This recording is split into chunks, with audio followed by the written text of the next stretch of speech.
the Range. I'm Doug. I'm covering today's Coach's Rant, and it covers crying in sports. And I'm going to go ahead and start with Mr. Tim Tebow. Come on, dude. I understand it's a tough situation. You didn't get to play in the national championship game, mainly because you threw an interception in the red zone to close it out. But once you realize as a foregone conclusion that you're going to wind up in the Sugar Bowl, not in the national championship, some little tears came out of your eyes. And that's a bit unacceptable. That's not allowed in sports. Be a man about it. You're going to go on, have a, I don't know, we'll say mediocre career in the NFL at best. But come on, you're better than that. Now, Allen Iverson, 35-year-old man. Come on, press conference. I understand you're going back to your old stomping grounds where you took a team to the NBA Finals, 10-time All-Star, and an NBA MVP. And it is emotional. It is very happy for you to be back there. And apparently you forced your way into starting because you guys are pretty thin in the backcourt. But come on, you're better than that as well. I know it's a very good situation for you, I guess you could say, but from now on, everybody, there's no crying in sports regardless of what you play or what you do or don't play. It's just, there's no place for crying except for probably funerals. And that concludes today's Coach's Rant.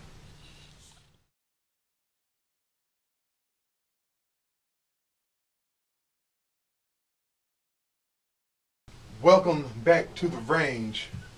I'm your host, Brandon Brown, and back with you is your sports panel, the one and only Doug Plups.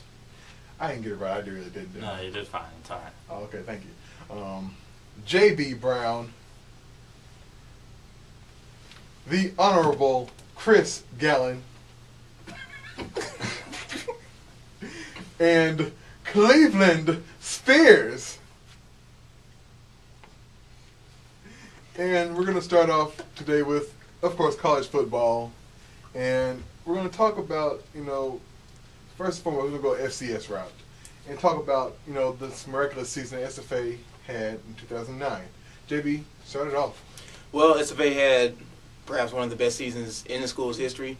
Unfortunately, they were unable to go out to Montana and get the win, as it's always hard to play out there. So I have to commend the guys on a great season. A lot of talent that we're losing, but a lot of talent that's coming in.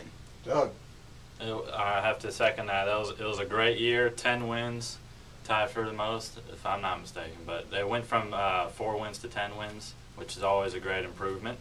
But as JB said, they're losing a lot of talent, but bringing some in. So hopefully we get better next year. Chris. I'm going to have to third that motion.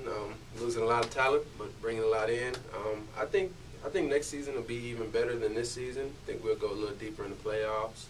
Hopefully we won't run into a good team like Montana and play in the cold, because that's something that the SFA team is not used to, playing in that type of cold weather. But all in all, it was a good season. Cleveland. I'm at the fourth that, I guess, because that's very good points. I mean, we're losing a lot of talent in Aaron Ray, Dwayne Brooks, Contravius. That's your 3 main wide receivers right there. That's really going to take a blow to the offense. But the common denominator is Jeremy Moses. He'll stay there and work with those freshman guys that'll come up and play some next year. They'll be pretty good. But also, besides I'm not even going to talk about the game against Montana because I don't even feel like the game even started yet. But the one thing I had to point out with is the win against our rivals, against Sam Houston and against Northwestern State.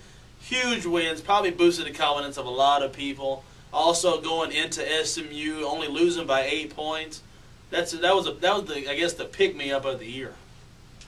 All right, and now we'll go into FBS, mainly our BCS Bowls. They were announced, and we will recap those real quick, just to mention them. First and foremost, the Sugar Bowl. The number 4 Cincinnati Bearcats against, hold them back, the number 5 team in the nation, who cares, the Florida Gators. Chomp chomp, huh? The Fiesta Bowl. The number 3 TCU Horned Frogs against the number 6 Boise State Broncos. The Orange Bowl, the number 10 Iowa Hawkeyes versus the number 9 Georgia Tech Yellow Jackets. The Rose Bowl, the number 7 Oregon Ducks against the number 8 Ohio State Buckeyes.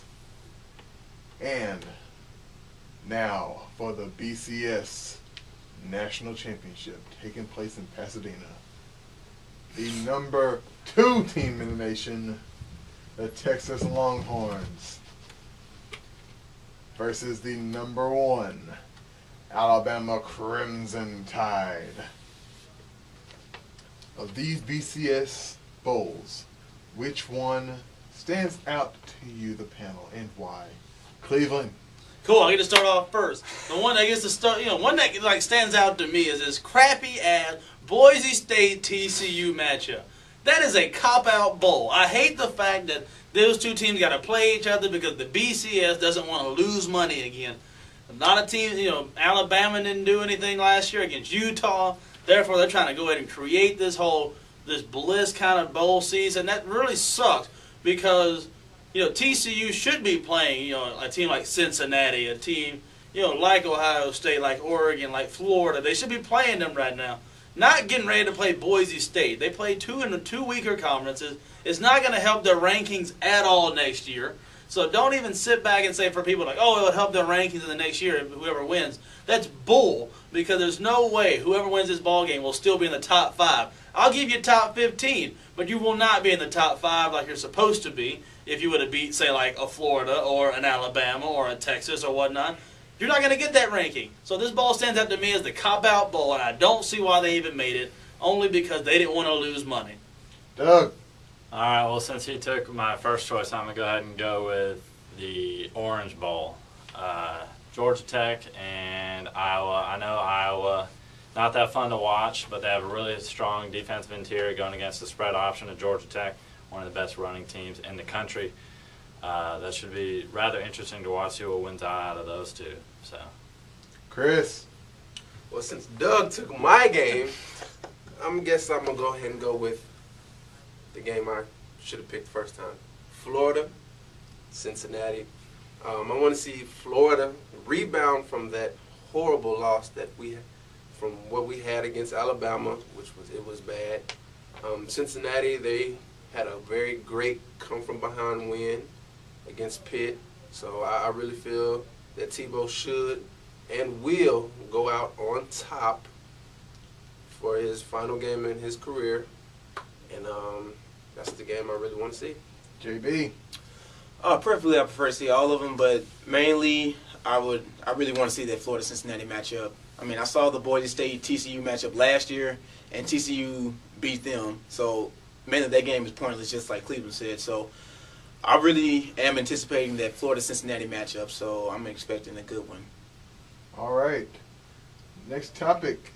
After Championship Saturday, who won or who lost the Heisman after Championship Saturday? JB. Now, as big of a Horns fan I am, I feel that Colt McCoy possibly put himself in the second place finish for the Heisman. You have to give a lot of credit to Nebraska's defense. Ndamukong Suh had 4.5 sacks by himself. So they were putting pressure on McCoy all night long. So I have to say that McCoy lost it for himself. Doug. Well, since he chose a loser, I'll go ahead and go with the winner, or who I think is in a better position after championship Saturday, and that's C.J. Spiller. 233 yards on the ground, 4 scores, and a losing effort against a Georgia Tech team in the ACC title game. But he ended up the year with 1,145 yards rushing, 15 scores, and 4 of those through the air. So I think C.J. Spiller might have put himself in that conversation.